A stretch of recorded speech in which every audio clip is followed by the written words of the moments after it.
네, 앞서 잠시 국회 연결해서 보신 것처럼 오늘은 국민의힘 추경호 원내대표가 22대 국회 첫 교섭단체 대표 연설에 나섰습니다.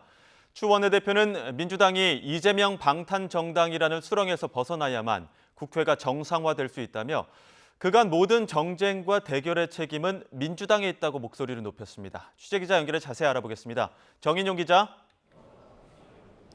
네, 국회입니다. 네, 추경호 원내대표 연설 내용 자세히 전해주시죠.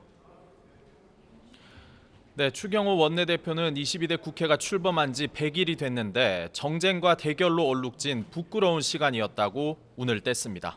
상임위원회 배정 등 원구성 협상부터 각종 탄핵 소추안과 특검 법안, 청문회까지 거대 야당의 힘자랑과 입법 폭주로 정치는 실종되고 민주주의는 무너졌다고 민주당을 맹비난했습니다. 최근에는 민주당이 정부가 계엄령을 준비한다는 가짜 뉴스까지 퍼뜨리고 있는데 탄핵을 한다면 이런 세력을 해야 하는 것 아니냐고 반문했습니다. 그러면서 민주당이 민생을 외면한 채 툭하면 대통령 탄핵을 운운하면서 극한 대결에 몰두하는 궁극적인 배경에는 결국 이재명 대표 사법 리스크 방어가 있다고 규정했습니다. 이 대표를 향해 수사와 재판은 개인 차원에서 대응하고 민주당이 방탄정당의 굴레에서 벗어나도록 놓아달라고 꼬집었습니다. 추 원내대표는 그게 우리 정치와 국회가 정쟁에서 벗어나 정상화할 수 있는 유일한 길이라며 9월 정기국회에서만큼은 민생 현안을 챙기자고 촉구했습니다.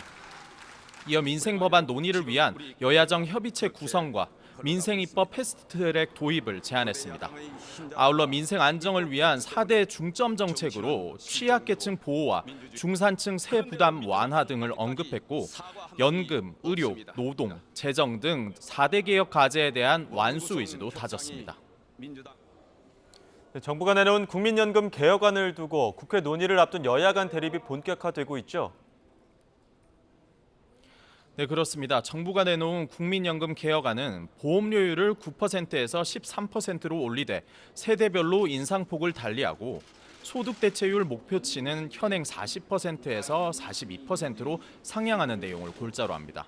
기초연금 인상과 퇴직연금 단계적 의무화 등도 제시했는데요. 국민의힘은 모수개혁에 더해 구조개혁 방향도 담겨 있고 연금 수급 불안으로 시스템 신뢰에 의문을 제기하는 미래 세대를 위한 진전이라고 호평했습니다. 한동훈 대표는 아침 회의에서 연금 개혁은 세계적으로 봐도 모두를 만족시킬 수 있는 영역이 아니라며 국회 연금개혁 특위를 꾸려 모수개혁부터 확실히 논의를 마무리해야 한다고 강조했습니다.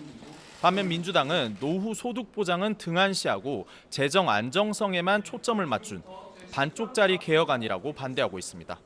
진성준 정책위 의장은 아침 회의에서 세대는 갈라치고 노후 보장은 깎아내린 정부안에 동의할 수 없다며 지난 21대 국회 공론화 결과를 거부해놓고는 특위를 구성하자는 것도 이해하기 어렵다고 지적했습니다. 그러면서 정부 연금개혁안이 국회에 제출되면 철저하게 심사하겠다고 밝혀 개혁 방향과 특위 구성 여부 등을 놓고 여당과 치열한 신경전이 예상됩니다. 지금까지 국회에서 YTN 정용입니다.